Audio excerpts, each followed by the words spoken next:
Selamat sore, saya akan mendemokan SDRM-705. Saat ini sedang hujan ya, moga-moga suara hujannya tidak terlalu mengganggu.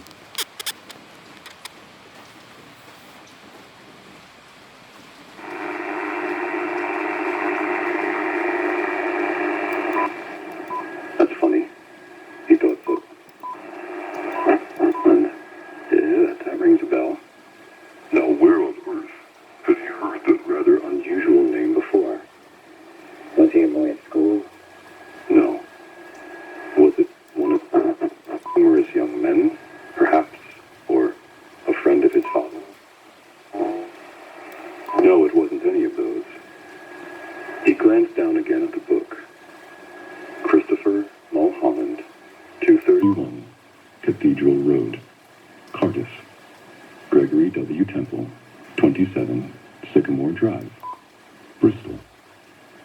As a matter of fact, now he came to think of it, he wasn't at all sure that the second name didn't have almost as much of a familiar ring about it as the first.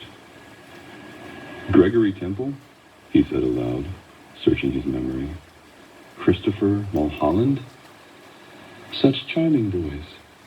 A voice behind him answered, and he turned and saw his landlady sailing into the room with a large silver tea tray in her hands. She was holding it well out in front of her, and rather high up, as though the tray were a pair of reins on a frisky horse. "They sound familiar," he said. "They do? How interesting. I'm almost positive I've heard those names before. Isn't that cool? Maybe it was in the newspapers. They weren't famous in any way, were they? I mean, famous cricketers or footballers or something like that." "Famous?" she said, setting the tea tray down on the low table in front of the sofa. "Oh no, I don't think they were famous. Both were extraordinarily handsome. Both of them. I can promise you that.